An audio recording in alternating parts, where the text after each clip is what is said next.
Hey lovelies, you're welcome back to reviews and recaps. Let's get into today's video. But if you're new to this channel, please make sure you subscribe. I do reality TV commentary and I cover celebrity news as well. So please make sure you subscribe. And if you're one of the returning subscribers, I love you. Thank you very much for your support. Now let's get into today's video. So the episode started with the ladies' lounge. So the ladies were having brunch. I was like, okay, I like the spread. Come through.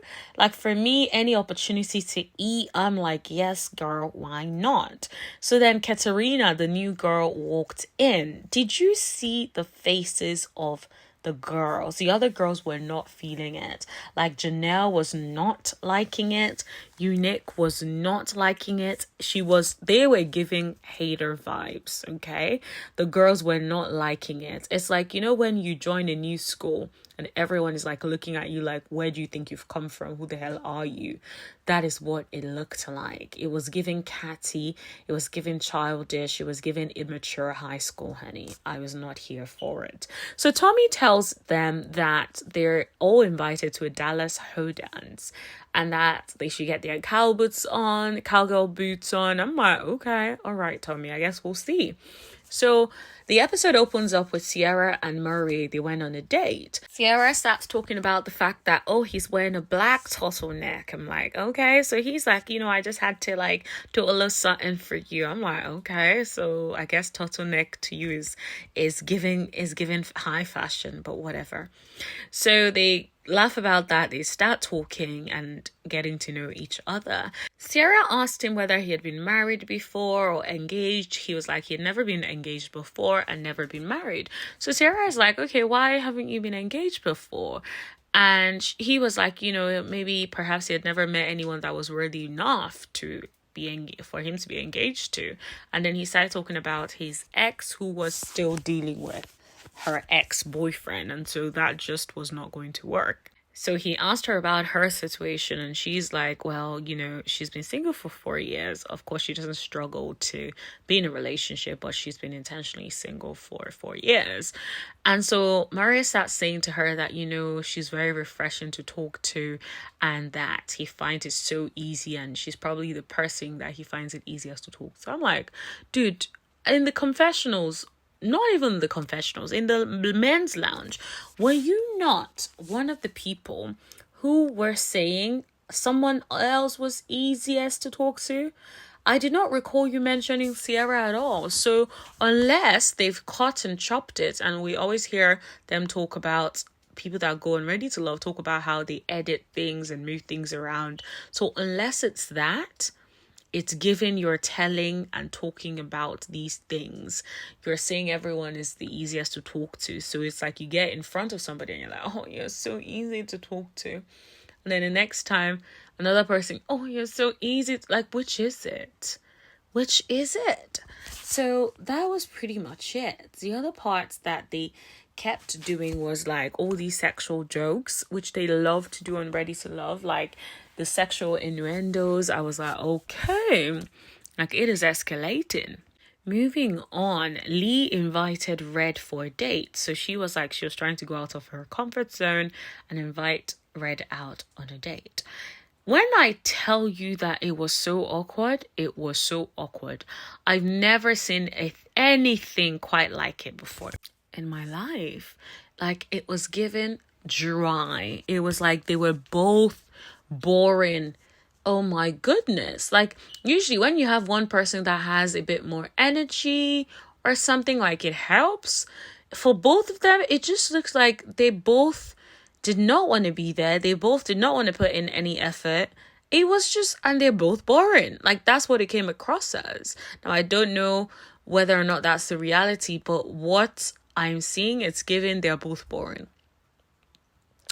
So then she asked him dryly, trying to like start off a conversation about his journey and whether or not he's hopeful. And then he goes on to say, oh, he does not want to talk about anyone else. I'm like, dude, she is asking you whether you're hopeful. It is a direct question. Yes, no.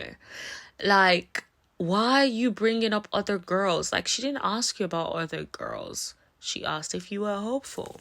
You know what it reminds me of? It reminds me of, like, let's say when your teacher is like, you two need to make up, so I'm gonna put you in a room so you guys can talk, and you guys have to force the conversation and try to make it work. That's what it was looking like.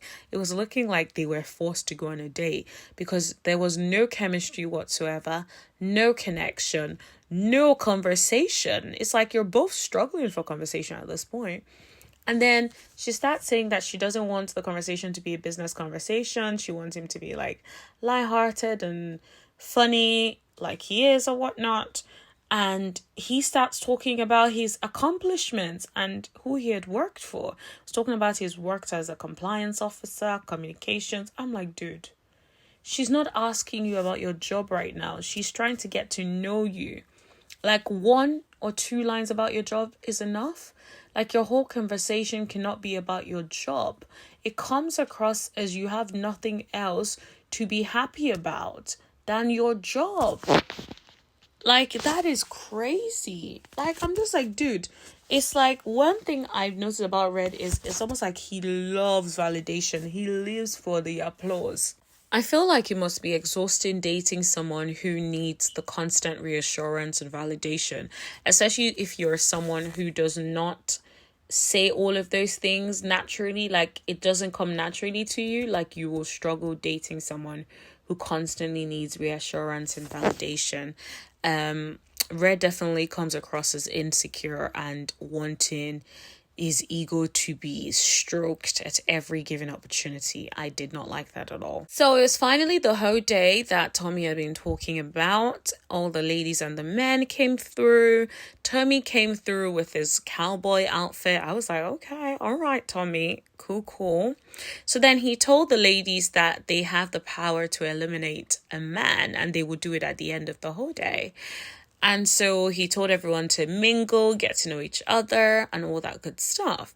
So then Chris raised his hand to tell Tommy that he would be leaving early because his company is giving him an award, and so he needed to leave. Now, the first thing I thought is, this man actually showed up. So big up for actually showing up and not just deciding, do you know what, I have an award, I'm gonna just go to this award without asking for permission first. Instead, he did it the right way. He told Tommy beforehand, and Tommy was like, well, you know, he's not keen on like people leaving, but that he will make an exception as long as Chris doesn't get voted out. I'm like, okay, I hope Chris does not get voted out. Asked if Chris would be happy to bring a note from his employers. I'm like, wow, all right, Tommy. Like, you're not playing with nobody this season, man. You're like, no, I'm not taking none of this nonsense from y'all. So at the event, the rest of the ladies got the opportunity to meet the new Christopher, the tall one. And so he was wearing a hat at the time, and Tiara was talking about in her confessionals that she needs to see whether Chris is a hatfish. And I'm like, sis, I understand that. So the producers were asking her what a hatfish is, and apparently it's someone who, when they wear their hats, they look a certain way. When you remove that hat, they do not look like what they look like without the hat. And yes, like that has happened to me before. Quite a number of times actually. So what I've noticed is every time I see someone who wears a hat and who wears a hat constantly, I'm just like, yep, you probably have some hairline issues, because why are you always wearing a hat? Something is not adding up. And 9 out of 10, I am correct in the fact that like I see them with a hat and finally see them and they're probably like losing their hair. Like there was someone recently that was like, oh, he looks so attractive with his hat on. And he always used to wear a hat. And I just wondered about it. And then the other day, I realized he took his hat off and I was like, yo. And I was like, yo, I see why he wears the hat, because his hairline is receding. And I was like, now that makes sense. Now I get it. So yeah, that's the hatfish. So Eunuch actually had a chance to speak to Christopher again. And so she was there smiling, giggling and whatnot. But I looked at Chris and Chris did not really look. He just looked like he was having a conversation with his homeboy, to be honest. There was no attraction there I think from Chris's perspective, in my opinion. So in Chris's confessionals, he started saying that, when he first met Unique, he was a little nervous because she said she's not going to take ish. And I'm like, what is wrong with someone saying they ain't going to take ish? What is wrong with that? But I completely understand what he means, because the way in which she said it, the tone and everything, I can understand why he would say that. But usually people who feel that way are people who want to waste your time anyway. So I'm not going to hold my breath for Chris. So then he talks about he was a little nervous initially, but then seeing her again, he's just realizing that that's who Unique is.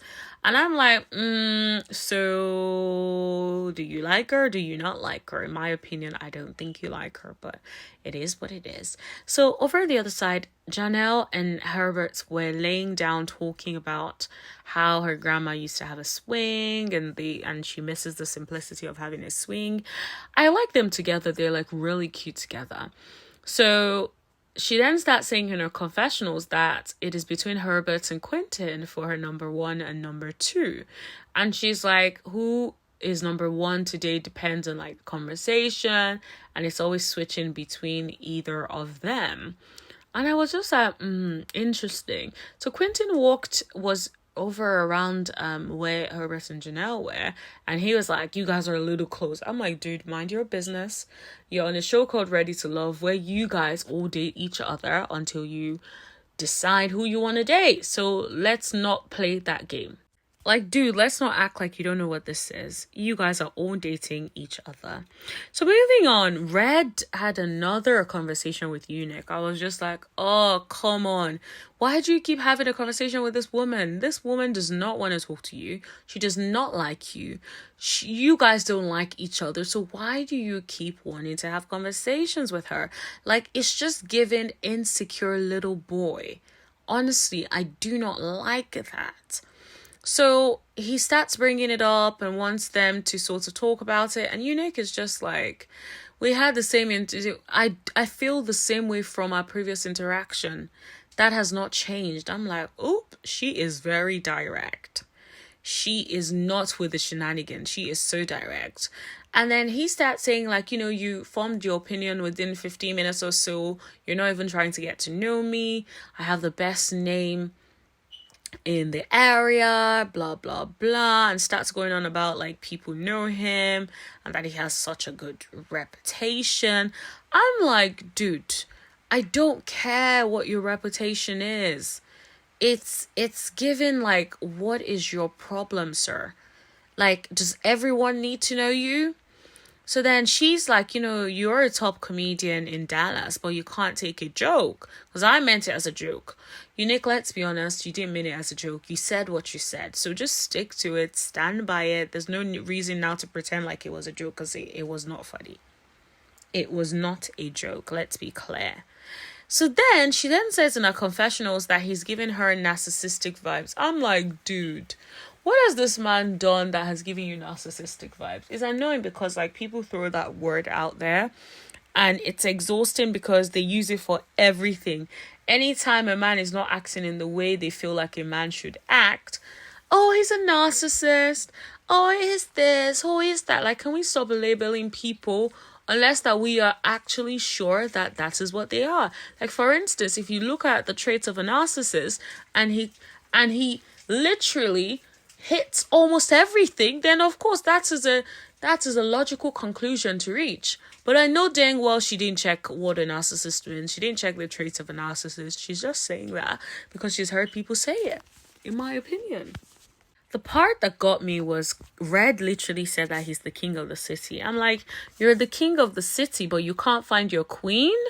You have to come on Ready to Love to find your queen? Like, stop it, bro. Stop it. You are playing. Like, stop it, sir. I'm not buying whatever it is you're selling, honey. Don't do that. And over on the other side, Aries and Phil were having a conversation. They are so adorable. I like them together. And so Phil was like, oh, why are you so fine? And she's just there smiling. She's like, I'm glad you think I'm fine. I'm like, girl, you fine. Take it from me, sis. You are beautiful. Very, very gorgeous woman. Like, gorgeous. Yeah. Now let's talk about Mavin and Kiera, honey. So Kiera was wearing those white boots again. Like, girl, give the white boots a break. Like, you don't have to wear it in every freaking episode, honey. You must have other shoes. Well, I hope you do. If you don't, we can start a GoFundMe, honey. Like, cause I don't understand. Like, what is in those white shoes that you have to wear?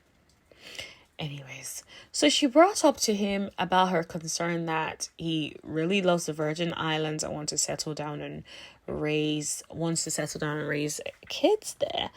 And she's like, she sees herself in Dallas, Texas. And he started changing his tune. He's like, yeah, Dallas is great to raise children and that. I'm like, dude, were you not the same person talking about you want to go raise your children in Virgin Islands, but all of a sudden now you're saying, well, I guess it depends on who I'm dating.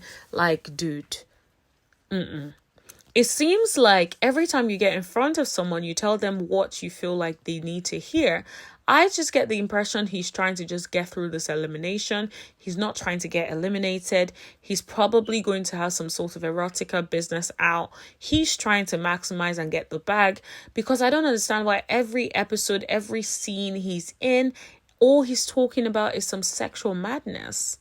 Kira said in her confessionals that, it's a red flag. It feels like Mavin is basically just telling her what he thinks she wants to hear, and that is a red flag. I'm like, yes, honey, for the first time, I agree with you. You're always calling everything a red flag, but on this one, it is a red flag because all of a sudden, like initially you said one thing, but now you're saying another. Now, don't get me wrong. It could be that he is saying, my preference would be the Virgin Islands, but the way he communicated that last week was not really a preference thing. It was more like, this is what I want. So then the next time to then communicate it as a preference, I feel like there is a lie there. Which is it? So that's what I'm talking about. So moving on from that, Herbert and Katerina were having a chat. So Herbert was basically saying that, I've heard things about you, and she's like, good or bad. He's like, good things, of course. You're beautiful and you're tall, and that most men on the show are short, and that he's around the 20% who are tall. And so he's like, let him get to know her. I'm like, okay. So Katerina was talking about Herbert was giving her grown man vibes. I'm like, yeah, I feel that. He seems very cool, calm, and collected. So I understand and see what people see in him. I actually think he's hot. So, and interestingly, I think they would look cute together as well. I need to see them like a little bit more though to sort of be able to judge. But for now, I'm like, okay, I like what I am seeing. Or maybe I just like Herbert in that sense. So Chris and Jessica were having a quick chat. Remember, Chris is the one that has to leave to go get an award, right? So Jessica was like, I'm trying to protect this man. I like this man. I don't want him to leave, honey. So she starts taking Chris around to everybody to say hi and for him to give the girls like compliments. I'm like, she is fighting for this man to stay, honey. She is like, you go there, you go over there, you give her a compliment, you go over there, you give another compliment. I am trying to ensure that you do not get eliminated. She was making sure that did not happen, honey. She was making sure. But I actually could see them dating, to be honest. They seem very, very cute together. They seem like a very well-balanced couple. So it would be interesting to see how things go with them. Everyone starts doing line dancing, and I'm looking at Christopher, and Christopher does not know how to dance. He looks completely out of it. He looks confused. He looks like he had no rhythm. He was just like, dancing, it ain't for me. Let's just say you can't put your money on Christopher because you will lose every time when it comes to dancing. He cannot dance to save his life, honey. He cannot dance even if his life depended on it. But yeah, it was funny to watch. The people that I thought like nailed it would be Kira. She's a dancer anyway, so that makes sense. Quentin and also Aries. They actually looks like they nailed it. I'm like, all right, girls. Yes, well, with the exception of Quentin, who's a man. But yes, still big up. Big up to your man. Big up. So Quentin pulled Janelle to the side and they were having like a private moment. And Janelle was smiling so much. It was so obvious that like Quentin is smitten with Janelle. I don't know if Janelle is as smitten with him though. But she just looks really cute and was smiling a lot and all that stuff. I was like, okay, Janelle. But then again, Janelle gets around everyone and is so smiley and she's so friendly. And you actually think like she's engaging and attracted and getting along with that person. Like, I'm similar to Janelle in the sense that like I'm very friendly. I'm not a mean girl, let's be clear. But I mean, like, because I feel like Janelle has mean girl tendencies, I'll be honest. But the nice part of her in terms of her being very friendly and, like, meeting someone and just being able to, like, vibe with anybody. Like, if you put me in a room with 20 people, I will probably come out there with being, like, cool with 20 of them. Because, like, no matter who you put me up with, I just naturally tend to be able to vibe with people, like, in person especially. So I'm like, yeah, so that was cool. So then Mavin and Lee were having a sidebar conversation. Mavin starts talking about the next relationship he wants to be in. He wants it to be his last. And then Lee was like, is that a monogamous relationship? I'm like, to be fair, Lee tends to like ask some good questions because I'm like, yes, you better ask him, especially with someone like Mavin, you gotta ask. So then he's like, yes, that's what he's planning for. And Lee starts talking about she doesn't want him to get bored. And so she's just trying to like get some clarity on that. And then he starts talking about she has things that would keep him satisfied. And she's like, would you care to share what those are? And he's like, he has a ass worship fetish. He has an oral fetish and starts talking about forced orgasm. I'm like, what the heck is all of this? So she's like, what is an ass worship fetish? Or so what's ass worship? I'm like, girl, ass worship? Worship your ass? Like, I don't know what you want him to tell you. But yeah, if you thought it, that's exactly what it meant. I actually think that Lee is easy to or quick to cut people off when it comes to dating, which is good in the real world because you get to sift through BS.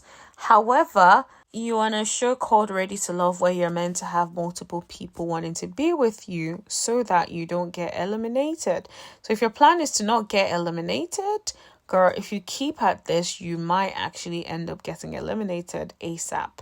She was saying in her confessionals that she doesn't understand what he's into, but she feels like her best bet is to just slide to the side. I'm like, yes, girl, you don't need to be part of this mess. Like, it just sounds crazy to me. So finally, Tommy came back to ask the ladies who they were feeling. Lee said Quentin. I'm like, girl, you've been consistent since day one.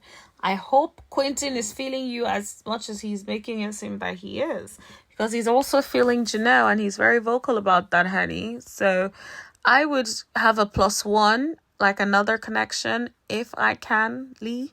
Look into that. Janelle said Quentin and Herbert. She talked about how Quentin constantly calls her to check up on her. Eunuch said Christopher. I'm like, baby girl, that man does not like you, but go ahead. And then Ari said Phil, because it's like very easy. Katerina said Herbert because he's such a grown-ass man. Ciara basically said that she was feeling Marie. Kyra said Herbert. Jessica basically said she was feeling Chris. And because they had moved past the surface level conversations. So then Tommy moved on to like, who are we not connecting with? And Lee basically said red. I think Ciara said red. Katerina said red. Eunuch said red. And all that Eunuch mentioned was that they were not a good fit. And I really, really appreciated that because she could have gone into details of the conversation they had. Maybe she did and it was edited, but I love how it comes across like she's in her grown woman-ish and can't be bothered with the likes of Red. So I'm cool with that. So Janelle also said Christopher Uri said Mavin because of the lifestyle issue, and then Jessica said Mavin.